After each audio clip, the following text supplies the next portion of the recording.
Good evening. Good evening. Welcome to Leo Spotlight, where creators, entrepreneurs, visionaries share their stories, their hustle, and their journey. I am your host, Samantha Thompson, aka Miss Lady Leo. And tonight we're shining the spotlight on Jeff Williams. Yes, from New York.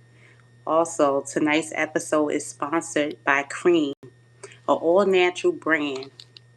An all-natural brand. They have products like an all-natural body cream.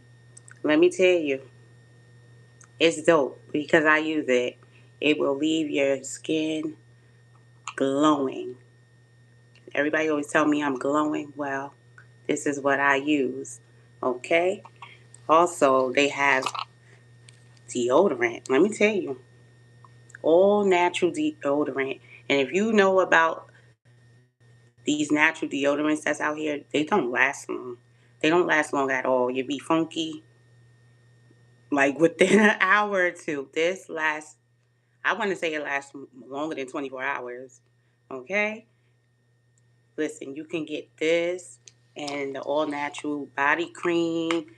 They have face scrub, body scrub, you name it, they have it. And you can get all of these items on their website, www.KRÄMallnatural. That's KREM allnatural.com. Get yours. Get yours, because as y'all see, I got mine.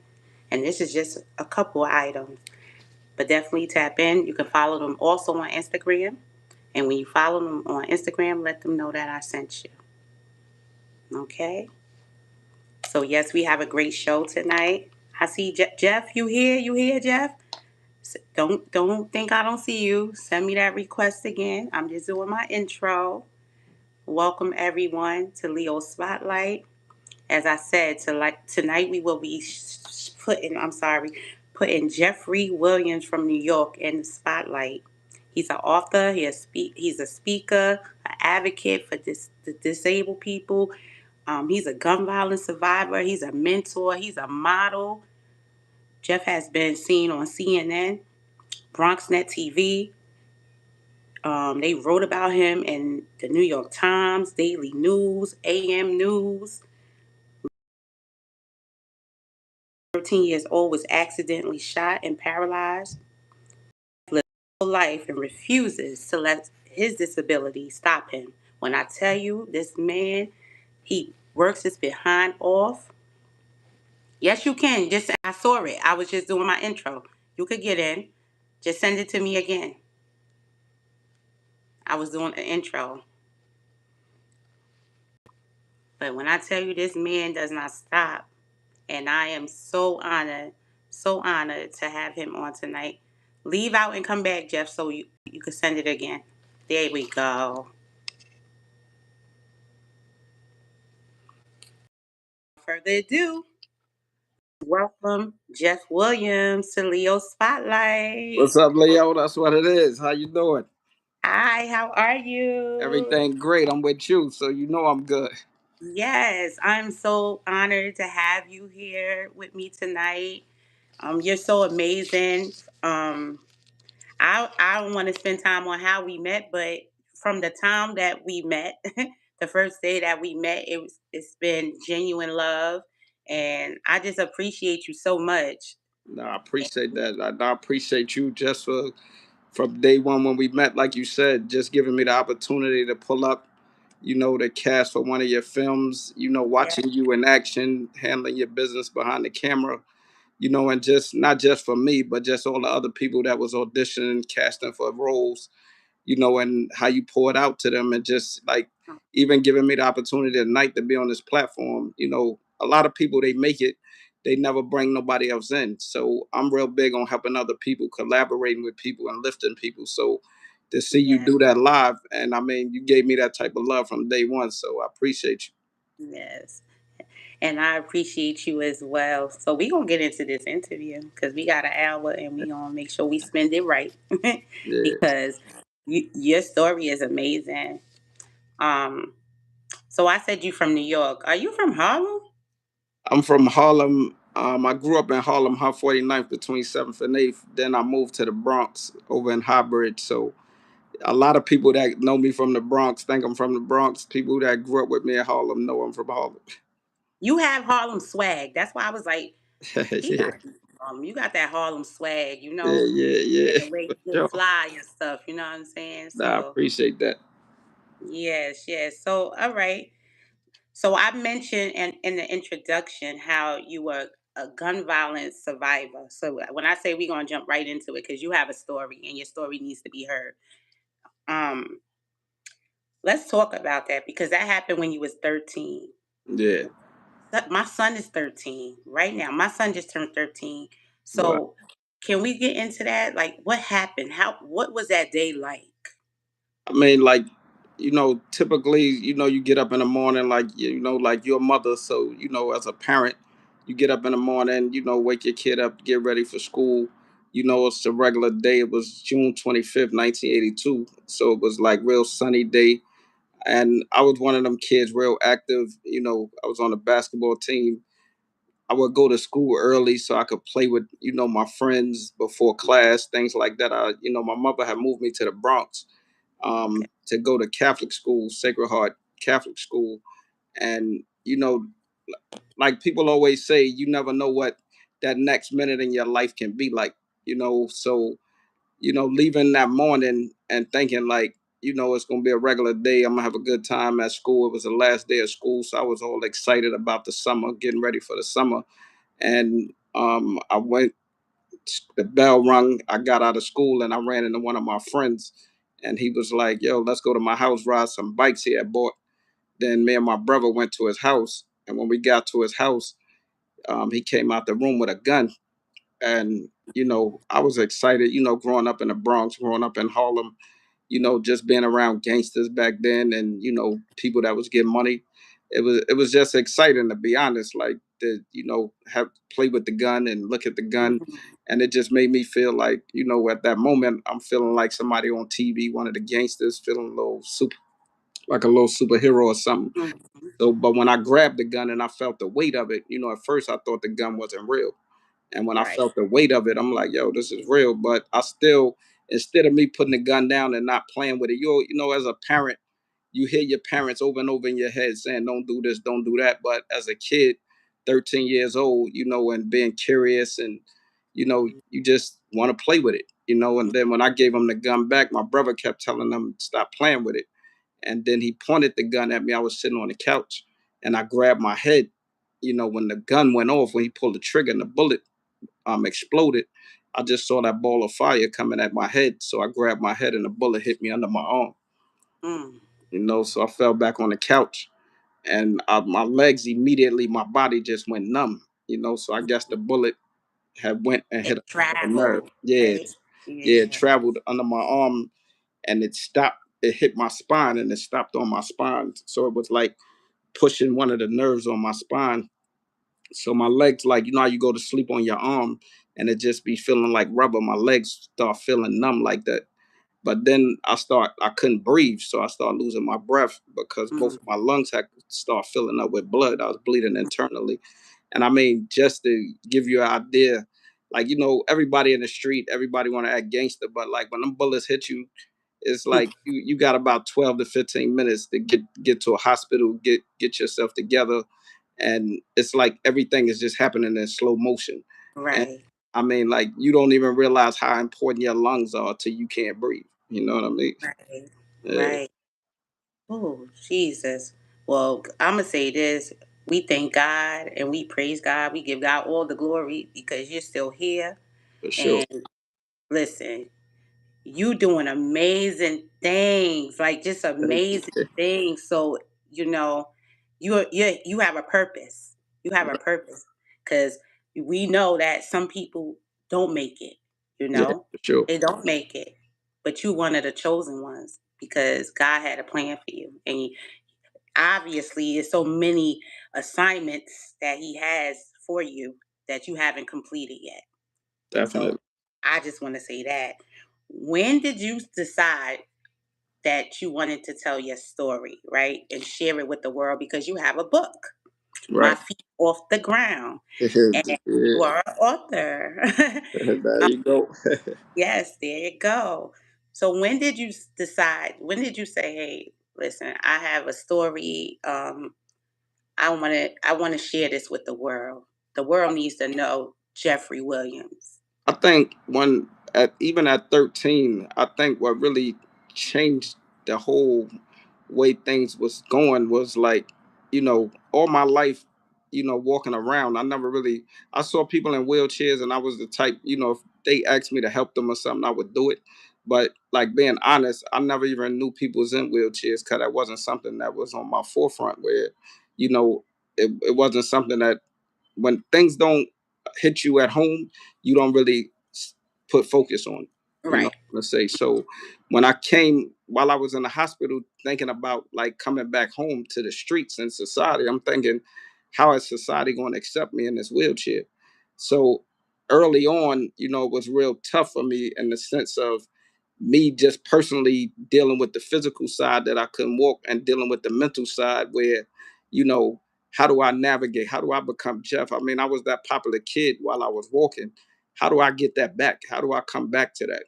So when I came home, even when I was in the hospital, all my classmates, all my friends, they immediately embraced me. And, any interview I ever do, I always give them thanks because to be Yeah. honest with you, it was like one of my friends, Lamar, when I first came home, I didn't want to go outside. I wasn't ready for that. I Mm-hmm. didn't really want to just like, how am I go to a party? How am like he calling me like, yeah, we going to a party tonight. I'm like, I'm not going to no party. But it Mm-hmm. was things like that that he made me do, that he kept pushing me. And when you have like a mentor, you have somebody that's pushing you, it makes you do things that you normally wouldn't do on your own. So Right. like him, my friend Barney, that would come and take me to school. Because the first day I went back to school on like one of those yellow buses with the wheelchair lift. And Mm-hmm. like you said, I was always the kid that I dressed nice. I was like fly. So that Mm-hmm. really wasn't how I was feeling. Like that kind Right. of made Right. me feel like I wasn't myself. So Mm-hmm. I told my mother like I can't go to school like this. And two of my friends, they said, look, they live close by my house. One of them lived in my building. So he said, I'll take him to school every day. And they like literally pushed me to school. And it was things like that. And when people would see me at skate key and a rink in Jersey and roller skating and then parties. And at the time back in 82, a lot of people in wheelchairs wasn't outside. I was like the only one That's. really outside back then. Mm-hmm. So people would see me and they like was so curious. When I got to the party, I'm thinking people not going to accept me. I'm gonna have to deal with a whole lot of that. But it went Mm-hmm. totally opposite where the girls was trying to talk to me. They was curious, like, oh, you got shot. They was looking at it like, oh, you took the bullet. So everything that was in my head that I thought I was gonna have to deal with, it just started going left. They was curious. They liked me. People was giving me their phone numbers. I Mm-hmm. had a couple of girls that was real rude. Like, one Mm-hmm. chick Of told me, course. yeah, like, I ain't talking to nobody in no wheelchair. But when I look back and I wrote about that in a book, when I look back at it, I was thinking to myself, I needed her to do that to me because even that, it made me even stronger. It made me learn how to deal with rejection. It made me learn how to deal with, yo, you got to embrace this wheelchair. You got to be stand on business with it.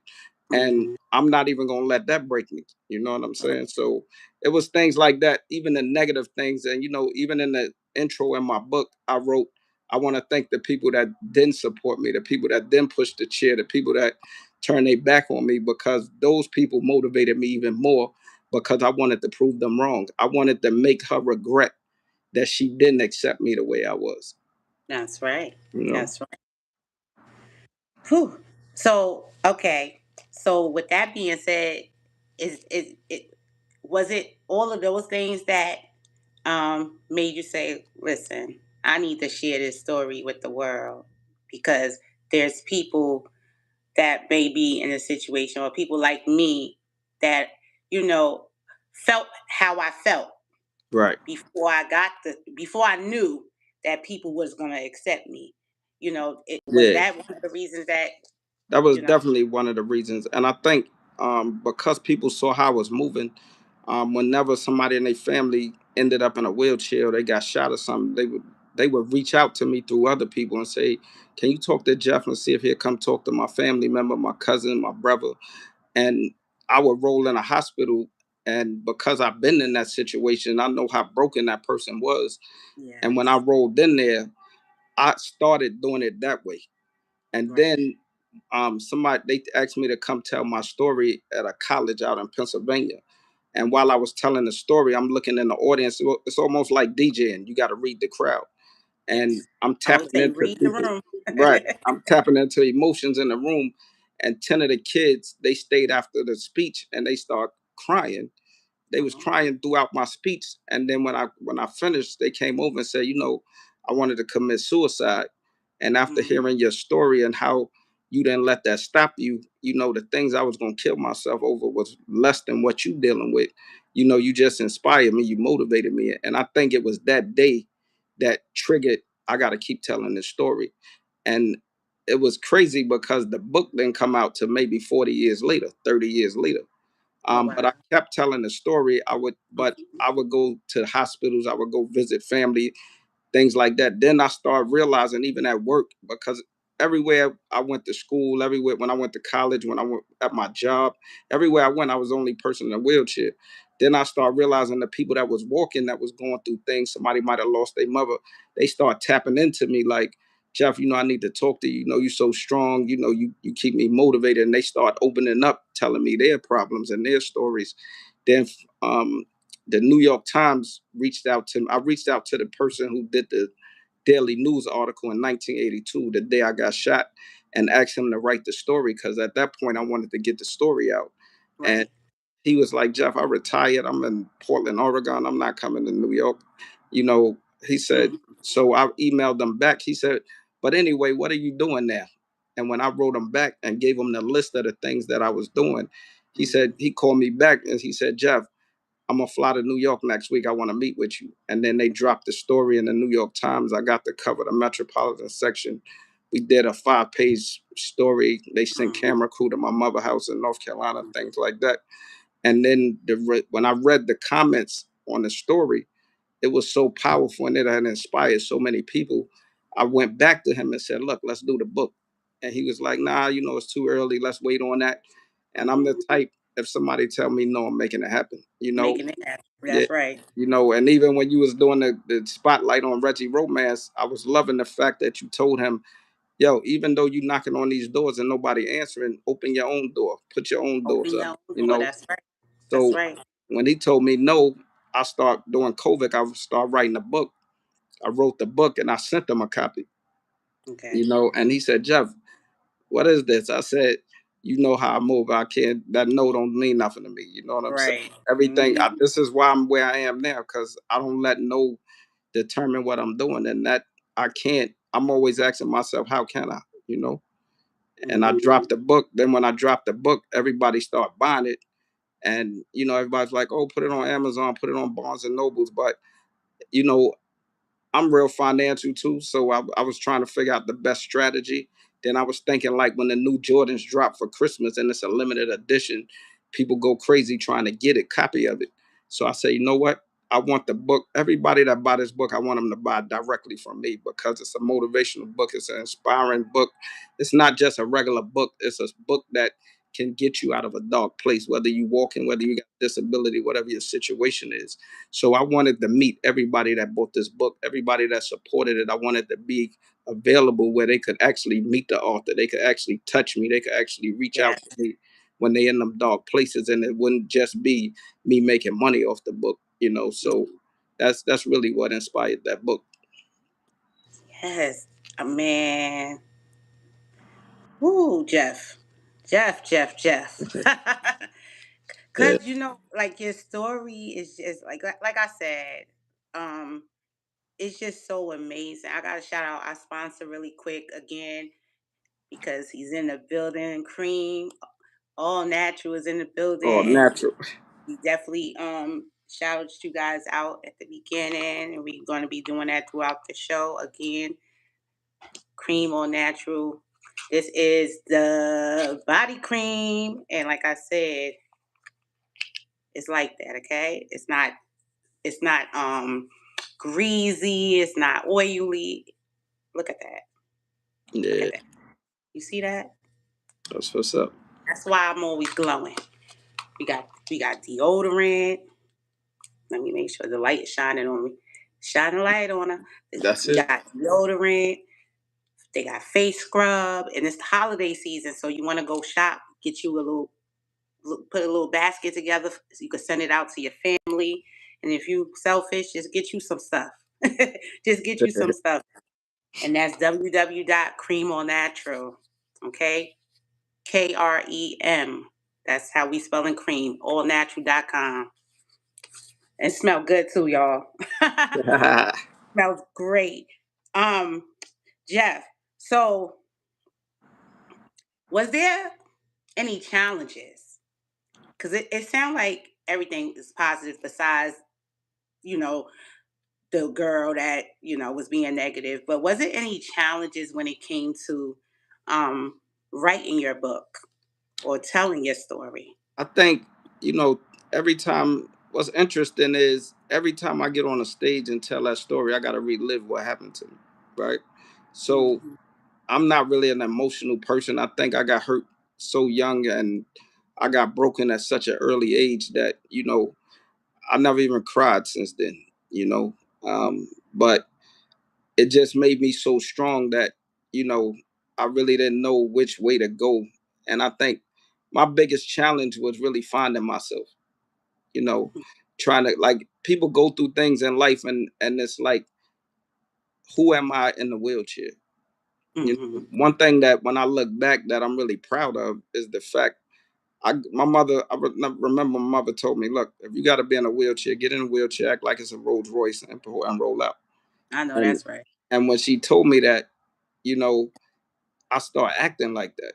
And I Mm-hmm. remember I started doing parties, and I one time I did a flyer, and I put Jeff in a wheelchair on the flyer, and people was like, "Why would you put that on the flyer?" I said, Mm-hmm. "Cause that's who I am," That's and right. like I was doing an interview one time, the guy said, "Jeff, let's be honest. You're a handsome guy, you look nice and all that, but let's be real, right? Like it's Mm-hmm. still a stigma on somebody in a wheelchair. Like that ain't really cool." I said, "Well, the thing is, it's all about perspective, right?" Right. I said, in the same way, when somebody go up on the stage and get a Grammy, it represents that journey in their music career. Same way That's you right. go get nominated for your film. When you go get that award, you know the struggles behind that camera. You know what it was starting out, right? You know the times when nobody believed in you, right? And you That's had to only right. believe in yourself. I said, in that wheelchair is that same Grammy. It's still that same award that other people get because that wheelchair, the scars on my body when they saved my life, all of that stuff that bothers most people. People get surgery because they don't like how they look. When I Mm-hmm. look at these scars, when I look at the stitches, the staples on my back, things like that, for me, it reminds me of the day they saved my life. When I look Mm-hmm. at my wheelchair, I respect my chair like I respect me. So I make people respect both of us. That's You know? that's right. Yeah. That's right. Okay. Let me ask you something, because this is something I don't know. Do you have children? I have a son. He's 27. Okay. I mean, Okay. that was interesting part of my life too. Like probably one of my greatest accomplishments. Like being when I first got in the chair, that was one of the things I wanted to know. I asked the doctor, like I'm thinking I'm laying in the bed crying for 30 days. Like you asking me about challenges, that was definitely like a turning point for me. Like I'm Mm-hmm. looking at my life at 13, where most people going through puberty and they trying to go to high school and stuff like that. Mm-hmm. I'm laying in the bed thinking like all the things in life that I won't be able to do, all the things that I couldn't even sit up when I got shot. So for like 9 months, I was laying in the bed looking at the ceiling. And while I'm laying there, I'm thinking like, what about marriage? What about families? What about kids? What about all of that? And Right. when I was 30, I ended up having my son. And I was sexually active, and like I tell people, I'm in a wheelchair, but I'm still Jeff. My mind is still the same, and I still Right. want Right. what Right. everybody else want. Mm-hmm. I mean, that was one of the challenges that being in a wheelchair and trying to be intimate with a woman, because at the end of the day, you still a man, and I didn't know how to do that no more. You know, I, Right. and I can't even say I was that great at it because I was 13 when I got shot, right? Right, right, right. You know, being honest. So Uh-huh. it was one of them things where I had to learn how to do that. And, you know, I figured out how to have sex, how to, you know, be Mm-hmm. intimate with a woman and things like that. And I was fortunate because what happened with spinal cord injuries is you have nerve damage. So everybody damage is different. But Right. you know, it ain't normal circumstances where when you get the shot the way I did, that, you know, people just go and have a kid. You know, they might have artificial insemination, different ways they can have babies. And I was fortunate enough that I learned how to do it and was able to have my son naturally. You know, and I remember when his mother called me and told me, "Oh, I'm at the hospital." I thought something happened to her. And I roll in there, and the doctor showing me a sonogram, and I'm looking at her like she crazy. Like, yeah, what is Right, this? right. Like I didn't make that. That Yeah. wasn't me. So she, right, right. Like, so you know, even when I told my family, I honestly could see in some of their faces, like, I gotta wait till the baby come. Like, I'm about to say they like I ain't even now you're gonna bothered get a with that. paternity test, baby. Yeah, you know. So I mean, that was one of the things that kind of helped me get my life back, you know, seeing my son walk, things like that. And I mean, even me and her used to joke about, like, well, Jeff, you know, I want to sound crazy, but like, is his legs going to be all right? You know, she was want to Mhm, see the legs mhm. moving on the sonogram, all that type of Right. stuff. But it didn't bother me because I didn't know either. You know what I mean? Right, So, right, right. yeah, but You that, know, yeah, I was yeah, going through it together, yeah, and those questions would be there, yeah, because you don't exactly. know. And I mean, I live in reality, so you know, it ain't nothing I'm uncomfortable with. You know, and I like people to be honest, and you know, let's Mhm. shoot straight at each other, so I can give it to you raw. You know. And I know we kind of going backwards, but it is when I was reading your bio, it's amazing too. Even though you were so young, and this happened to you, you were still able to go to high school, Yeah. finish high school, go to college. You know, so that's why I said purpose. You are one of the chosen ones. You Yeah. understand? Because you were able to do everything that you probably thought I wasn't going to do. How I'm gonna do it? Right. Exactly. You know what I'm saying? Shoot, it's some people that still. It's some They people that walking and they still ain't doing it. they still ain't do. They ain't doing Yeah. nothing. You know. Um, what's something about you, right? What's something about you that people don't know? I mean, I think s- something about me people don't know is that um as much as like say if I meet somebody that don't know me, you know, Mhm. they assume like I gotta help him do this. I gotta help him do that. I moved out my mother's house. I was 17 years old. That's 4 years after I got shot. And I'm guilty for that. yeah, and If you read, go ahead. I'm gonna let you finish, but then I'm gonna. yeah, you know, so I moved out at 17, and I've been super independent since then. And most people in my life, I help them probably more than they help me Mm, because I'm so independent. Anybody that's been around me will tell you, like, I don't really need nobody to help me do anything.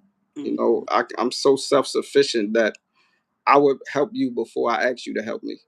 And I Right. learned that early on, being in a chair where, you know, my mother would tell me, like, Jeff, you gotta learn how to do all this stuff because what happens when somebody don't want to do it?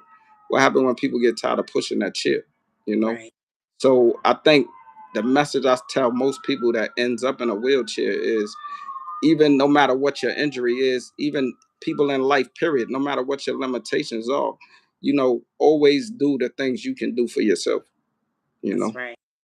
That's right. You touched on something because I was gonna say what's a message, but you did that. Yeah. When I said I was guilty of that, because when we first met, was on set of my movie DM, Right. and I remember after it was all said and done and stuff, and you were about to leave, and I was Yeah. like, "You need help or anything?" You like, "No, I got it." And I'm like, "You sure?" Because Yeah. that's just me, and that's just my heart, and that's how I was brought up to always, be helpful. You know what I'm saying? And I Definitely. just kept saying, "You sure?" You like, "Yeah, I got it. I'm Yeah. good." I'm like, "All right," and you Yeah. were good, and I was that time you pulled up in that? Yeah, Was it? I had the Yeah, motorcycle that day. Yeah, yeah, yeah, yes, yes. yeah. I'm like, look at Jeff go. Just so amazing. And then I see you. Like I said, you're an advocate for the disabled people. And I see y'all. I, I'm silly, but I'm like, look. I be like, look at the wheelchair crew, cause Yeah, y'all be out there, yeah, but outside. Yeah, y'all be outside and y'all be getting to it, and I'm just like, I love to see it because y'all not letting nothing stop you guys. I remember, I remember seeing a post. Oh man, it was your post. It was with a guy. A few. It was a one of few my people. friends, Lewis, that's in a wheelchair, he paralyzed from the neck down. We were sitting in front of the slingshot. Um, Yes, he actually was the one that helped me along the way with my book, and he pointed me to my editor, Nilsa Crosby, who I definitely shout her out. She did an excellent job editing my out to book. Nilsa. But what I love about Lewis, you know, how even me being paralyzed from the waist down, people count me out. And when you see somebody paralyzed from the neck down, you definitely gonna count them out, right? Because it's Mhm. just human nature, right? But Right. I named him. I gave him a nickname like "We can't move, but we make moves," right? I like Because that. he has like his own nonprofit. He the coach of a basketball team in Brooklyn. He started a program Brooklyn. at this, yeah, for sure, Brooklyn in the building. He Brooklyn always in the building. So Right. he's done more than some of my friends that's walking. So the whole thing for me that I learned being in this wheelchair is when they say mind over matter. Like I tell people that's walking, if I take your head off, the rest of your body don't work. Even if you ripped up, if you cut up, if you muscled up, like no Hmm. matter what you do, your head controls everything. Everything. So what I tell people is what you put inside of it that makes you valuable. And that's Mm. what I learned to play chess. So Not that I can good. be more powerful sitting down than most people standing up because I think strategically and it changed the way Mm-hmm. I think, you know? Yeah. I love that. I love that. So, so, we talked about my feet on the ground. Right? Did I say that right? My feet off the ground. Off the ground. Yeah. I'm thinking about. I went to what's that? Houston or somewhere. Oh yeah. Boots Boots on on the the ground. ground. Yeah, yeah. My feet off the ground. Excuse me for that. But we got another little book out here. Yeah.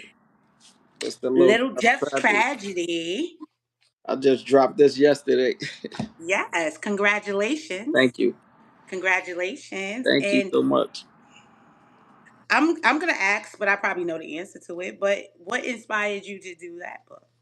What I felt like with the children's book, I think most parents don't think about gun violence, don't think about their kids playing with guns and things like that. And what I experienced getting shot that young, it bothered me so much. Like when I watch the news and I hear a kid got shot playing with a gun, I've met police officers, I've met parents who guns was in, kid was playing with the gun and they end up shooting each other, or somebody getting killed.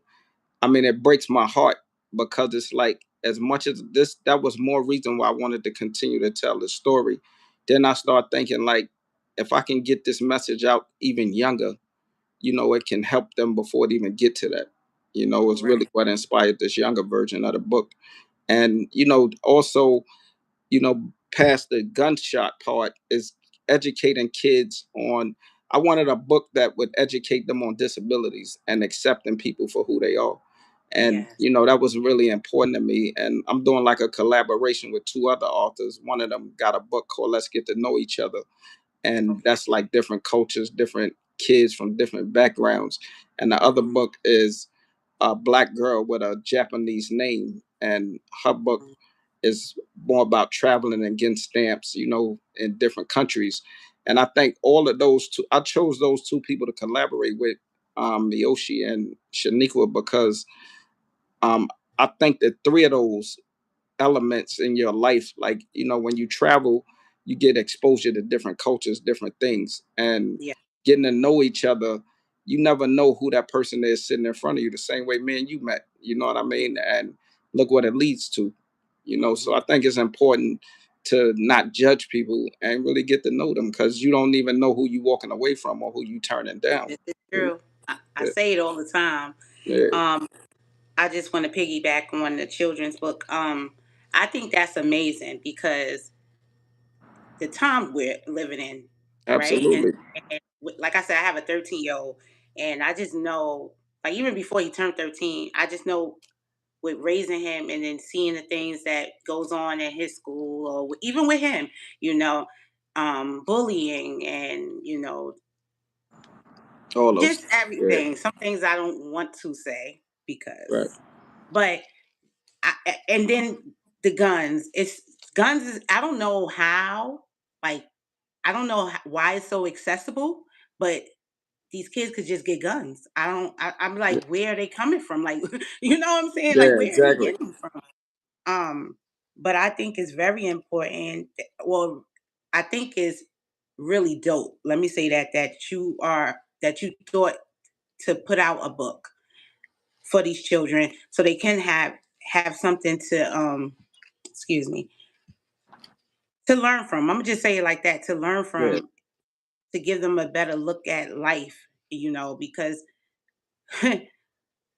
oh, what happened? Oh, I'm like, what's happening? My light is blinking. Hold on, what's going on? It's like it's a party. It's a party now, y'all. I don't know. I don't know what's happening, but it's a party. It's a party up in here, y'all. I think we might got to turn that off. I don't know. We gonna turn it off because I don't know what just yeah. happened. Just, it was saying it's a party. Sorry for that. Dang. But again, I think it's important, and I think it's important for us as the OGs, right? They like to call us the Definitely. OGs Yeah, to set an example and lead, right? So by you putting this book out, I feel like you're doing a great thing, and it's a message there for these children to learn and take from, and hopefully, prayfully, it does help someone and definitely. save our youth. Save our youth. Um, Dang, that blanket that just messed me up. The blanket my. And just to tap in on that, what the other message that I like to see that I've learned from going to schools and speaking, and why, I love showing up at different schools and different places. Like, I get paid to speak now, Mm-hmm. and I charge what I charge because it's a business at the end of the day. But That's right. there's no school I won't show up for, even if Mhm. I gotta go for free. Cause the message is more important than the money, right? Right. It just got to a point where I was showing up so many places that it was costing me more than, you know what I mean, Right. Right. a lot of times. So, but what I realized when I went to some of these high schools, where most people will come in, they might speak, they might talk about their story, their book, things like that. Even when you're doing movies and you're doing movies, I saw one of your interviews where you saying, a lot of this stuff is my life experiences, right? Yes. Through those life experiences that you put on that film, a lot of the young females, people that's viewing your movies, they learning from some of the things that you really lived through, right? Mhm. But what I love most when I do a speech is I bring the damage in the room. Mm. And when I bring the damage in the room and they can see it, and when They I can. bring, like, I remember I went to my old school, Cardinal Hayes High School, and to this day, I'll be in the street and I have a kid run up on me like, Jeff, you came to my school. You remember me? And, I Mm. remember them, right? And Mhm. just that feeling I get when somebody tell me, yo, you changed my life that day. Because I asked the kids to show the teacher how serious this gun issue really is. I said, how many of y'all got a gun in your Mhm. house? Have the whole class raise their hand, And Mm. then I told the teacher, I said, the sad part is at least 5 in the school right now, Right. So everybody feel like I don't raise my kid like that. I ain't got no guns in my house. It won't happen to my kid. I done been Mm. in hospitals where kid walking to the store got hit with a stray bullet. That 80-year-old lady was a blocker away in Harlem and got hit with a stray bullet. So it's nobody can tell me that it won't happen to you. You know what I That's mean? right. And But what I love is when it's so hard to get across the kids and people like Jeff. How do you get, like, you could hear a pin drop when I leave that classroom, because Mhm. I always tell them, I roll in there, and soon as they see me, they already glued to me, like, yo, what happened to you? And they Mhm. want to know. They And want to know. then, right. And then when I tell them, I got shot, I go through my story. But where I end them at with, I bring my friend in that's paralyzed from the neck down, that got shot in the neck. And I showed them, I said, yo, no matter how real you think you are, no matter how gangster you think you are, I don't think none of y'all in here could deal with what we dealing with right here. That's right. And it's not just, you getting fly and sitting in a wheelchair. It's mental. To be honest, 9 out of 10 people would kill themselves if they had to live through what you face when you get shot. You know? Right. Mhm. Mhm. And that's what they don't, and that's why I said I love it, because these young kids, these YNs, whatever they want to Yeah. call themselves, they have no idea. No They have no idea. idea.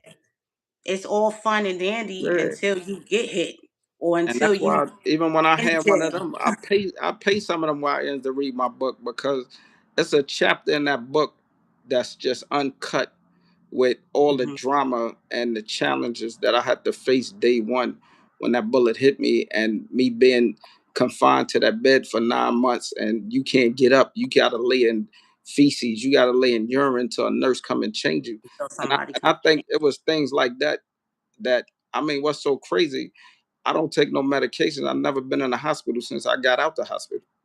Jesus In God. 1982, not like for no reason, because it traumatized me to the point I never want to be in a hospital again, because I don't want to lose that kind of control of myself, Mhm. where I got to depend on somebody to give me some Somebody. water. I got to Mhm. depend on somebody to change my bed.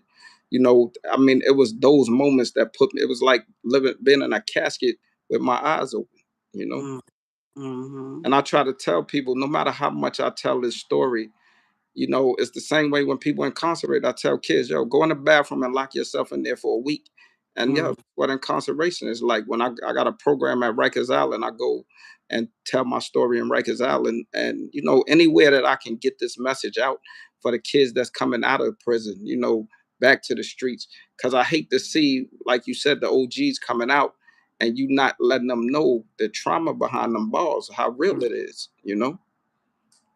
And shoot, you got some OGs that just still out there, like doing the same Yeah, thing exactly. they've been doing from when they was the YNs Right, ages, exactly. and you're not setting no type of example, or you see the YNs coming up and doing what they doing, but you still, and I get it, because it's like I heard this from a young kid before, like how I'm gonna respect somebody that's doing the same thing I'm doing.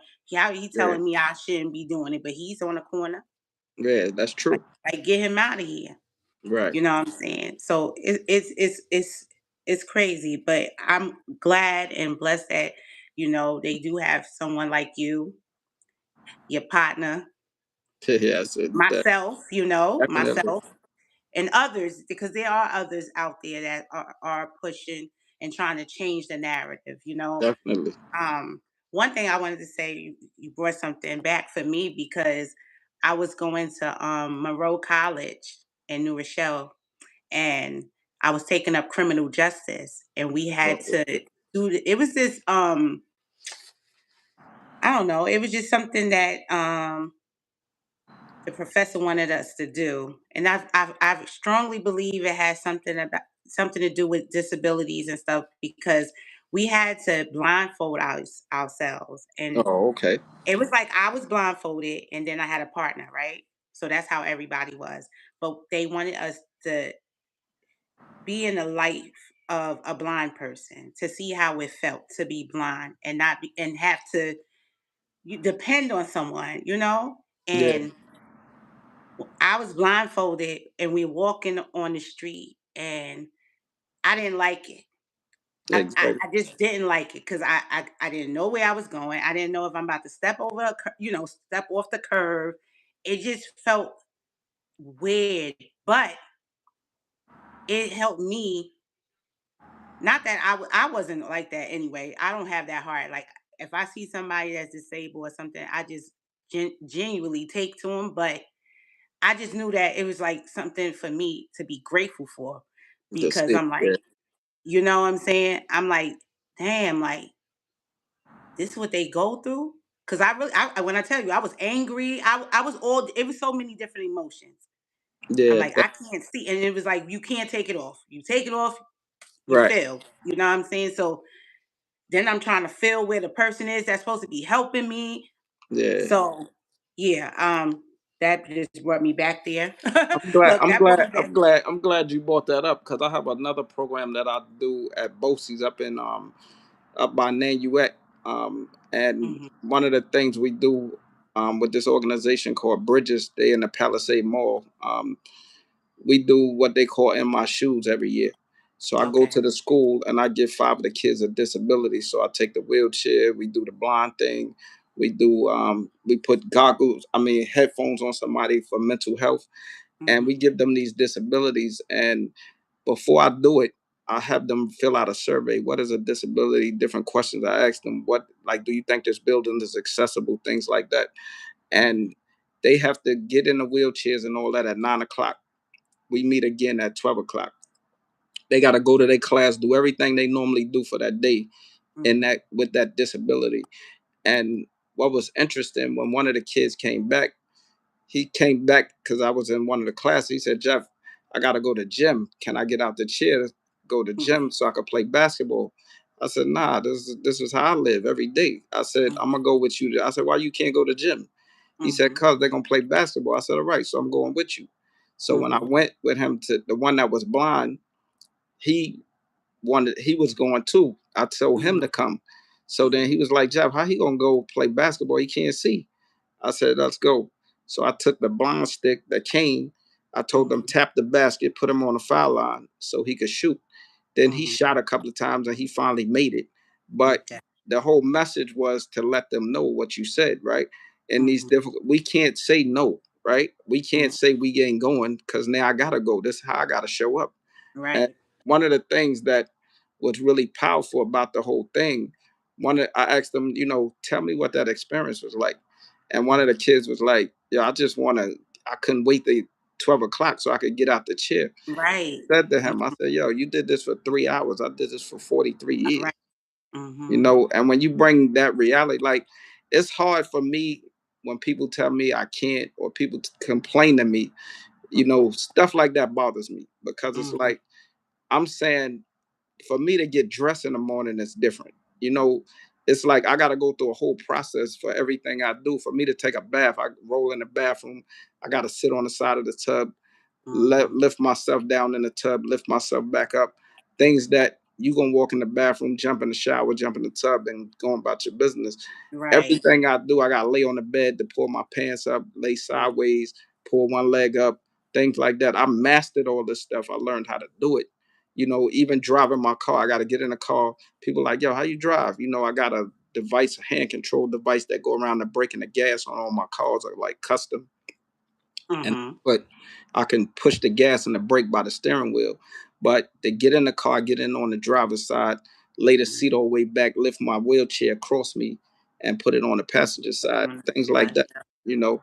Or if I'm in my truck, I'll just lay the seats back and put it behind me in the truck. If I'm Mhm. picking somebody up or something like that. But it's all those things. Even a motorcycle. When I went to go buy the motorcycle, they was like, "Oh, Polaris wouldn't sell me the bike because in 2016 the bike was stick shift, and I was trying to get them to convert it to automatic so I could put the controls on it. And I went to maybe 30 Polaris dealers. They told me, no, we can't do it. But it really was, they didn't want the liability. So you deal with this, like, discrimination issues, Mhm. accessibility issues, and stuff like that, that also come with the wheelchair.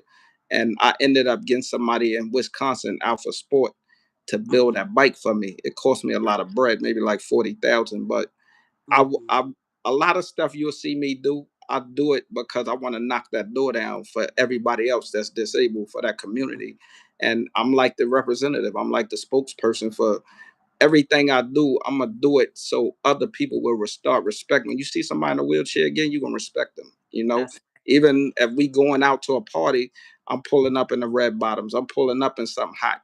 I might have a Porsche that night, whatever I'm driving. You know what I mean? But I start doing these things not for materialistic reasons, but Mhm. just to let people know I want fair game, and no matter what the competition is, even if we dating and it's a chick situation, you know what I mean? I'm not rolling in the room feeling like, oh, you gonna get her because you walking. You know what I mean? If I got her, you gonna have a hard time getting You her. You gonna have a know what I hard mean? time taking her Competition, from yeah, me. that's just That's straight right right. there. You know what I mean? That's right. You Yeah, remind me, like talking to you and just hearing you when you just was talking about how you get into the car and the bed, like getting dressed and things of that nature. Like you brought me back to my nana. God rest her soul. Because my nana, she didn't have a wheelchair, but she definitely had the motorized scooter or yeah, whatever. And I watched her as I was a little girl, and I watched how she had, because before she got real sick, she was able to drive like but she had her van was customized. Her van yeah, was, it was one of those vans that had the little thing that dropped down. yeah. So The then, little ramp and all that. Yeah, right, she could ramp. Thank you. She would drive her scooter up on there, park it, yeah, secure it, and then she get in her driver's seat. And even watching her get into the shower when she was able to do those things, because once she got really sick, she couldn't do those things. We had to take care of her. But she was the same way. She wouldn't. My yeah. nana wouldn't let nobody stop her. And my nana, one of her illnesses was sarcoidosis. I got to get it right. Sarcoidosis. Right. Um, and at the time when she was diagnosed with that, it wasn't something that anyone really heard of. Not even the doctors. You know what I'm saying? They didn't know what to do with it. So she was an advocate for that. And she traveled the world just to let people know about this disease and stuff like Yeah, that. Um, you just brought me back to, I love my nana. She on my wall. That's why I keep looking right there. yeah, But you brought me back there. Okay. So before I get, because I have a game, and I know we got 8 minutes, but I have a game that I play all the time. It's called yeah. Sip or Spill. But before I get into the game, I hate to say what's next for you, because I feel like we're always going. Like we just Yeah, always, you know what I'm saying?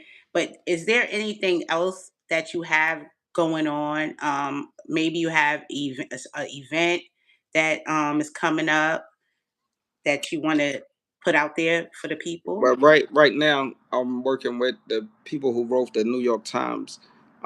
They definitely trying to turn this book into like a movie or a Okay. documentary, something like that. So of course, it's politics and paperwork, and I'm big Okay. on making sure the paperwork right. Because to me, if the paperwork ain't right, it ain't right. Right.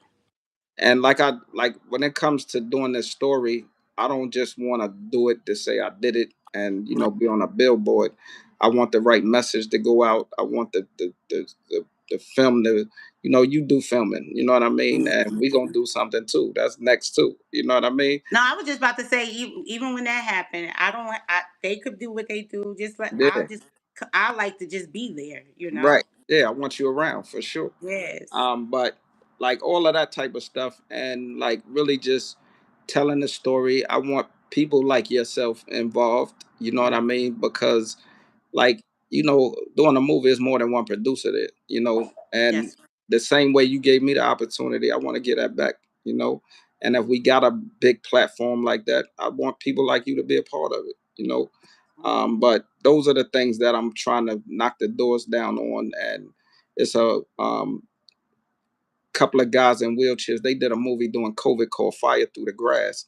And I've been in touch with them as well. It's 'Cause out. yeah, it's out. Yeah, it's called Fire Through the Grass. I'm gonna send it to you. All right. Yeah. Send it to me. I'll watch that tonight. Yeah, they locked them in a nursing home during COVID and put Mm, people that had COVID in there with them, and some of them mm, died, and it was a real serious situation. But yeah, that's next for me though, and okay. even if it come down to me doing it myself, that's what's gonna happen. You Do know it what I yourself. mean? No, Yeah, I'm around. yeah, That's exactly, We make it happen. All definitely. right. Just let the people know where to find you and where to find your book, and then I'm gonna do this game before we get up out of here. I'm on shoes. My IG is Shoes by Jay Lorenzo, and the links to my books is on that page. And my website is JeffreyLorenzoWilliams.com. and all my videos, all my podcasts, everything is up there. You can find me there. And if you want to book me to speak somewhere, you can also contact me there as well, and we can negotiate whatever we need to do to get me there. Yes, make And if sure y'all there's anybody in follow. your family that Oh, needs sorry. some guidance, you know, I'm available. I'm not that person you call and I don't show up. So if you got somebody in your family, you got your kids, you feel like they're going the wrong way, they need somebody to talk to, I'm that person. I might need you to talk to that little boy over there. I know he's been listening, so I know Yeah, probably taking in what he's hearing. But make sure y'all follow Jeff. Like I said, he's amazing. I love him, and you appreciate will it too. And if y'all too. don't love him from just hearing his story tonight, there's something wrong with you. But make sure y'all Exactly. follow him. Make sure y'all get y'all books. I think I want to. Not think I want to get a book for my son definitely. Um, so I'm gonna make sure I order that. All right. So my game is sip or spill. I don't know if you got some water over there or anything, but if not, it's cool. Sip means you don't want to answer the question. Spill means you're going to answer the question. Okay, Okay.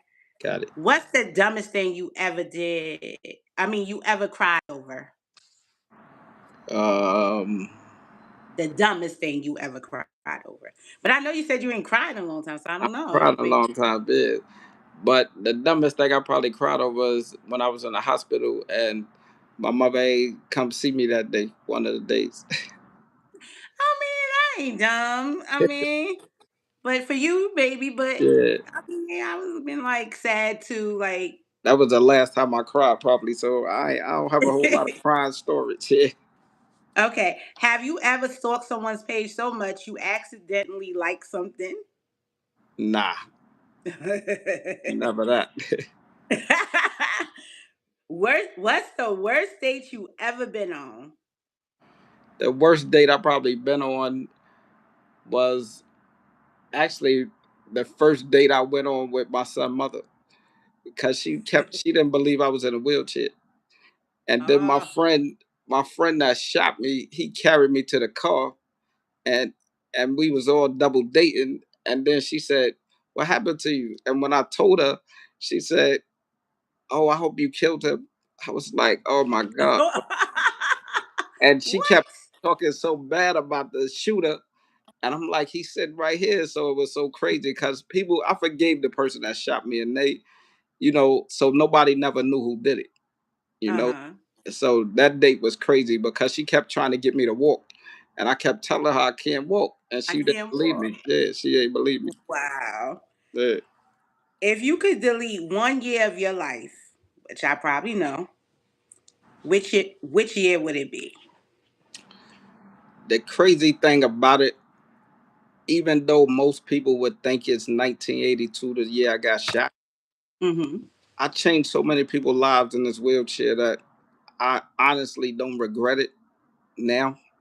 Okay. And if I'm honest with myself, I might have been one of the YNs or something like that. So I'm kind of, I don't want to erase that because that changed me in so many ways and changed my life in so many ways.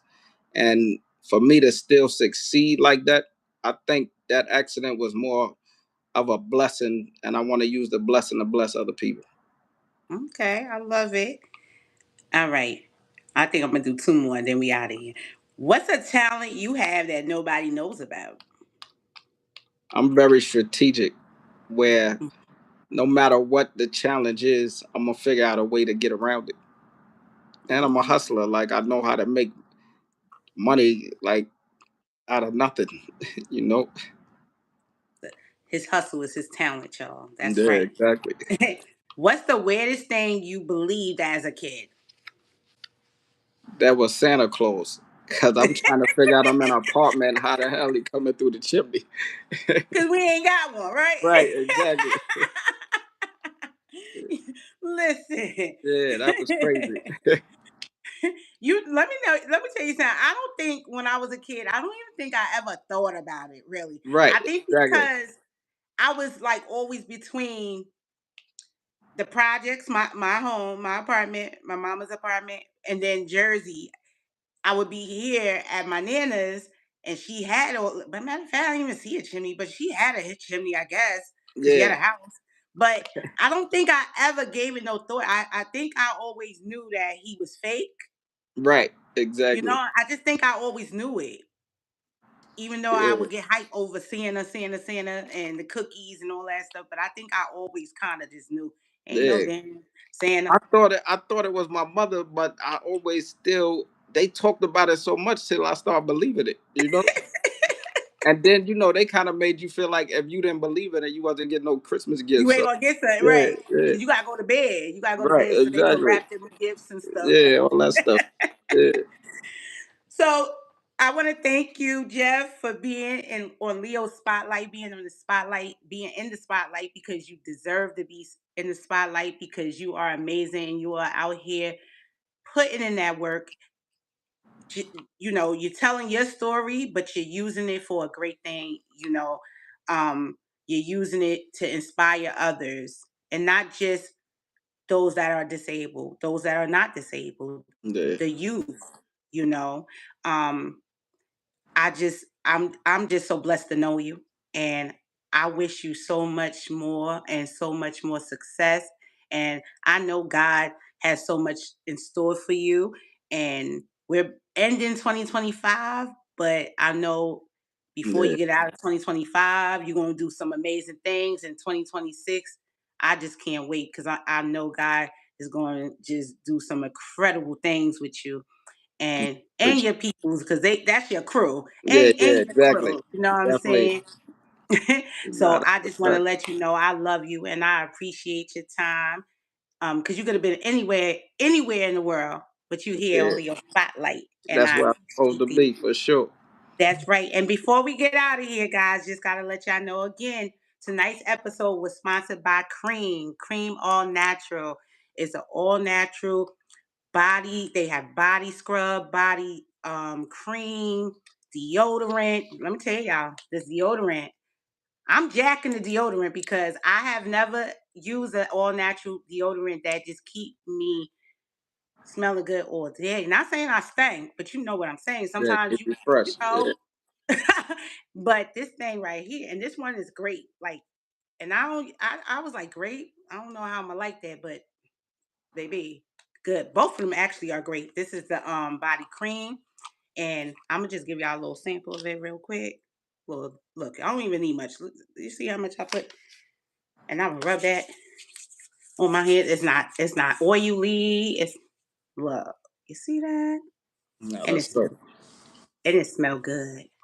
It smell good. They got face scrub, body scrub. If you want to check it out, www.KREM, that's KREM, allnatural.com. It will be in the description after I end this live, and you can follow them on Instagram, KREM All Natural.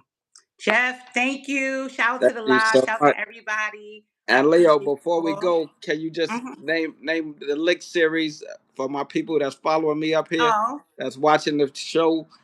I want them to check out some of your films. You know what I mean? The Lick series is one of my favorites. But if there's something else that you recommend, just throw aw. it out there right quick. I'll do it for you, but I usually don't do it. But I'll do this for you. I have licked. Well, hi everybody. I'm Lady Leo Films. Those that came in late. Um, I have Life Over Death streaming on Prime Video. That's my first baby. I filmed it with a phone. Lick the series. It's on Tubi. It's on there on a movie in a movie format, and then right here on my YouTube channel, you could go watch season 2, episodes 1 and 2. Then I have DM, Direct Message, which is a short film, The Invite, a short film. Those are right here on my YouTube channel too. So after this, if you don't got nothing to do and you want to go check that out, there you go. And if you want What to else I see got? Jeff featured up there, I'm on the DM for sure. Yes, he's in DM. So go That's check it. it out. He's on there, he's doing his over there with the ladies. I love it. You know what I'm saying? But this is Leo Spotlight, and we are here each and every Tuesday at 8 p.m. where I shine the spotlight on a creator, a special creative. Anybody out there really putting that work in, I want to put them in the spotlight. Um, and yeah, we here every Tuesday. So make sure you come back next week. Because guess what? Next week we got another author in the building, and she's actually one of my homegirls from Yonkers, and Nice. she just put out a book, and I want to bring her on. So I'm gonna bring her on.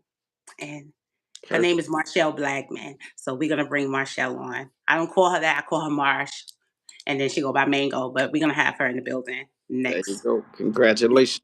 day. Jeff, I love you, Love and you again, too. I See you appreciate you. soon. I hope you enjoyed. Nah, I I hope had a great everybody time. enjoyed It's an this. honor to be here. I'm getting the hang of doing this on my own, and I think I'm doing You're good. doing a great job. I appreciate it. Thank you. All right. Have a good night, and Have I'll a be good talking night. to you soon. All right. Good night, everybody. See y'all later.